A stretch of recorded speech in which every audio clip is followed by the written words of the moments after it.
유튜브로 읽는 박정희 전기 12권 부마 사태 전후 후임자 고민과 12.12 선거.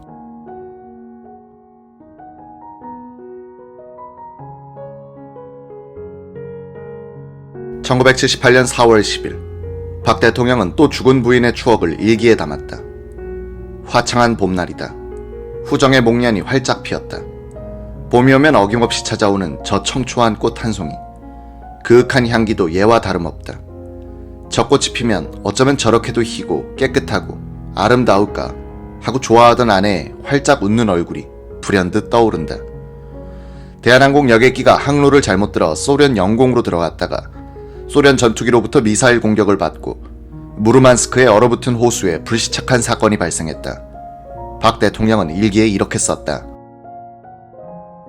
1978년 4월 21일 맑음. 서울 파리간을 취항하는 대한항공기가 21일 파리 오를리 공항을 떠나 서울로 운항하던 중 소련령 무르만스크 부근에서 야간 동토 호수 위에 불시착했다는 소식이 미국 방공망 레이더에 포착되어 통보돼 왔다. 아직까지는 사고의 원인도 알 수 없고 승무원과 승객들의 안부도 알 수 없다. 소련과는 국교가 없는 관계로 미국 등 우방국을 통하여 간접적으로 밖에는 정보를 입수하는 방법이 없어 초조한 마음으로 외신 등 그 밖에 정보를 기다리고 있다. 1978년 4월 24일 맑음.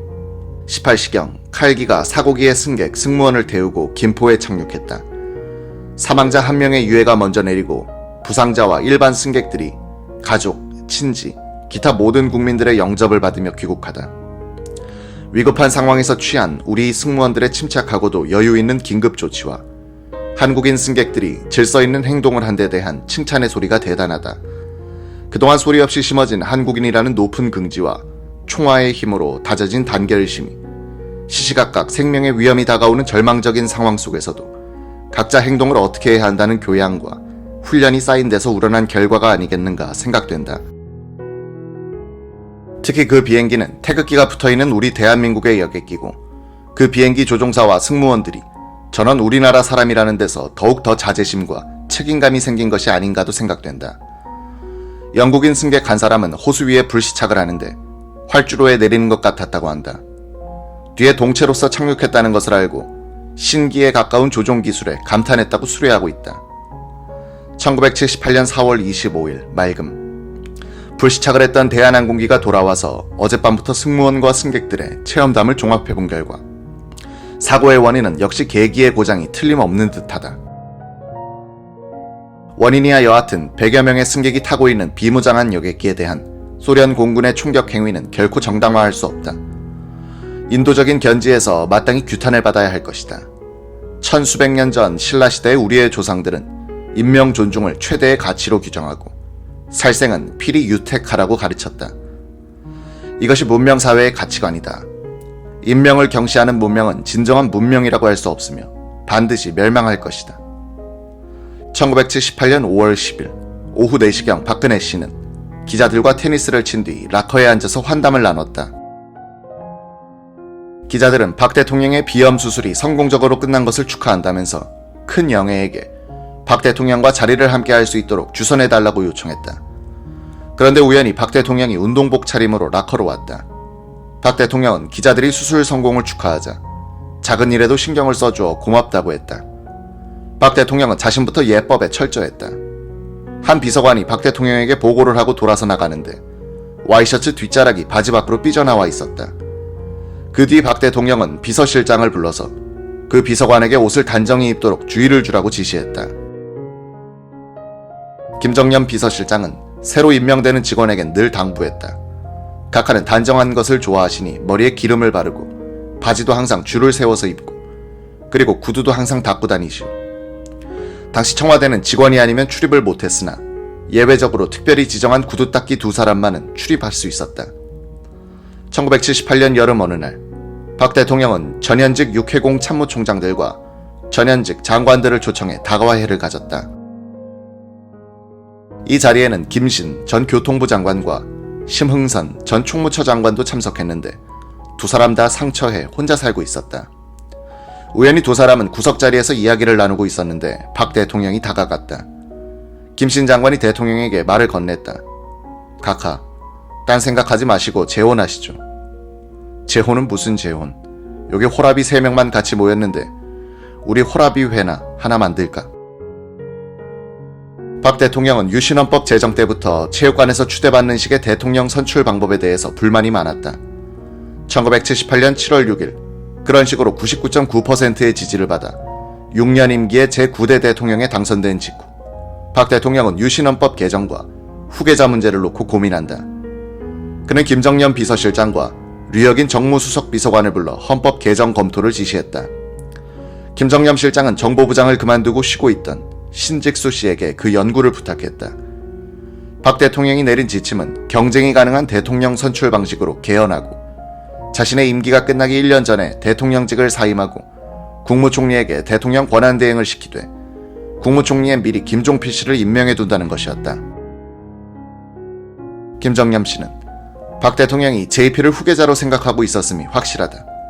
다만 나를 포함해서 아무도 그 이야기를 JP에게 하지 않았다 라고 말하고 있다. 김정년 실장은 또 박 대통령이 퇴임 후의 살집 자리도 보고 다녔다고 한다. 김 씨의 증언이 사실이라 하더라도 과연 박 대통령이 임기 중 사임을 진지하게 생각했을까에 대해서는 의문시하는 측근들도 있다. 이즈은 박 대통령이 2000년을 내다보면서 구상하고 있었던 국토 개조 사업 같은 것들을 보면 계속적인 집권을 전제로 하고 있었기 때문이다. 1978년 9월 26일 박 대통령은 서산에서 고대하던 국산 유도탄 발사를 참관했다. 박 대통령의 치사가 있었다. 하면 된다는 결의가 여기서 성공했습니다. 유도탄 제작에 참가했던 학자들 대부분이 가망이 없다고 떠나갔는데 여기 남아있는 소수의 과학자들이 유도탄 제작을 성공시킨 것입니다. 여러분의 기술과 인내가 이번 일을 해냈습니다. 정말 여러분께 감사드립니다. 그 자리에 참석한 과학자들은 유도탄이 목표물을 맞히는 모습을 보고는 서로 부둥켜 안고 눈물바다를 이뤘다. 박 대통령은 일기에 이날의 감동을 담았다. 1978년 9월 26일 맑음. 금일 오후 충남 서산군 안흥에서는 우리나라에서 처음으로 유도탄 시험 발사가 있었다. 1974년 5월 유도무기 개발에 관한 방침이 수립돼 불과 4년 동안에 로켓 유도탄 등 무기 개발을 성공적으로 완성하여 금일 관계관들 참관하에 역사적인 시험 발사가 있었다.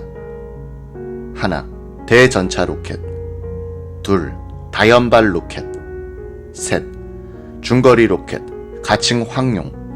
넷, 장거리 유도탄, 가칭 백곰. 4종목 다 성공적이었다. 그동안 우리 과학자들과 기술진의 노고를 높이 치하하다. 귀로의 삽교천 방조제 공사장에 잠깐 내려서 공사 현장을 시찰하고 현장에서 수고하는 농업진흥공사 직원들을 격려하다. 진도 74%. 1979년 말 완공 예정이라고 한다. 1978년 9월 30일 오후에 테니스가 끝난 후에 청와대 식당에서 박 대통령이 기자들과 식사를 함께했다. 미사일 발사 성공이 화제가 됐다. 그때까지 내가 있을지 그만둘지는 몰라도 앞으로 10년이면 강국이 될 자신이 있습니다. 미사일 개발을 성공시킨 오원철 수석은 국보적 존재입니다.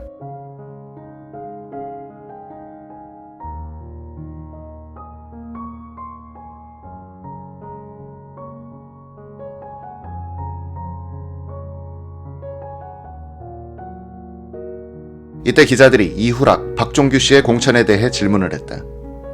이후락은 공화당 공천을 안 줄 생각이요. 나도 몰랐던 김대중 사건에 대해서 아직도 외국에서는 나와 관련을 지어 말하는 사람들이 있는데 공천을 주면 이를 시인하는 격이 되지 않겠소. 무소속으로 나가는 것은 자유고 이 실장이 이해하겠지. 기자들은 또 방미 가능성에 대해 질문을 했다. 카터가 보기 싫어서 안 갑니다. 카터가 오면 몰라도. 내년 봄에 일본에는 갈 것 같아요. 작년에 카터의 법률 고문인 조지아주에 거주하는 제임스 커버 씨가 조지아 대학의 안나경 교수를 통해 김대중 등 반정부 인사를 석방하면 카터가 만나겠다고 한다고 나에게 제의를 해왔으나 거절했소. 금년에도 안 교수가 나를 만나고자 했으나 비서관을 시켜서 만나게 하고 나는 만나주지 않았어요. 윤보선 씨와는 2번 싸웠지만 그때 그 사람이 당선되고 나서 나라가 잘 될 거라는 판단만 서면 양보할 생각까지 가진 일이 있었는데 아무리 생각해봐도 잘할 것 같지가 않더군. 우리나라는 이대로 가면 10년 후에는 틀림없이 강국이 될 겁니다. 박 대통령은 강국이 된다라는 마지막 말은 못 박듯 2번 강조했다. 1978년 10월 14일 오후에 박 대통령과 청와대 직원 전원이 청와대 뒷산에 올라가서 쓰레기를 주우며 자연보호운동을 했다. 작업이 시작되고 나서 잠시 뒤 직원들 바로 뒤에서 끝이 뾰족한 T자형 지팡이와 봉지를 듣고 박 대통령이 다가오며 쓰레기를 주었다. 박 대통령은 앞서가던 선우현 비서관에게 말했다. 비서실장이 먼저 인솔하고 올라간 모양이지. 그래도 이렇게 많이 나오지 않아서야 실장에게 기합을 좀 넣어야겠군. 오늘 작업은 팀을 나눠서 하고 있습니다. 실장님 팀은 먼저 올라가셔서 이리로 내려오고 계시고 우리 팀은 올라가다가 중간 지점에서 합류하게 되어 있습니다. 그럼 여기 책임자는 누군가? 접니다. 저 엉터리 좀 봐. 그래서 이렇게 제대로 줍지 못했구먼. 대통령은 직원들이 놓친 바위 틈이나 구석구석에 박혀있는 쓰레기를 주울 때마다 정화 작업을 하려면 제대로 해야지. 엉터리로 하면 쓰나 하고 웃으면서 계속 선우현 씨를 엉터리라고 놀렸다. 이렇게 쓰레기 줍는 행사는 한 달에 한 번 정도는 꼭 있었다. 1978년 12월 12일로 예정된 제10대 국회의원 선거에 대해서 박 대통령은 예전처럼 신경을 쓰지 않았다. 지금은 고인이 된 류혁인 당시 정무수석에 따르면 박 대통령은 국회 의석의 3분의 1을 차지하는 유정회 의원들을 대통령이 지명할 수 있는데 무리하게 공화당을 밀어줄 필요가 없다는 인식을 갖고 있었다고 한다. 선거 책임자인 김재규 정보부 장과 김치열 내무장관도 관건선거 배격을 건의했다. 이렇게 하여 12.12 선거는 가장 깨끗하게 치러진 선거가 됐지만 그 결과는 박 정권에 이롭지 못했다. 당선자는 공화당 68명, 이철승 총재가 이끌던 신민당 61명, 통일당 3명, 무소속 22명이었다. 총 득표수에서는 신민당 후보들이 공화당보다 1.1%포인트를 더 얻었다. 물론 신민당은 여러 지역구에서 복수 공천을 했으므로 사실상의 야당 승리란 주장이 수학적으로는 맞지 않았지만 정서적으로는 먹혀들었다. 박 대통령은 깨끗한 선거를 했다는 자부심을 믿고 공화당의 패배를 인정하지 않으려 했다. 12월 14일 대통령은 공명선거로서 또 한 번의 혁명을 성취했다는 소감을 밝혔다. 15일에는 국회의석의 3분의 1을 차지하는 유정회를 의식하고서도 국민들이 공화당에 그 정도의 표를 준 것은 평가할 만하다고 말했다. 그는 또 친여 무소속의 표를 합치면 공화당이 더 많아질 것이다라고 하여 득표율에 신경을 쓰고 있음을 내비쳤다.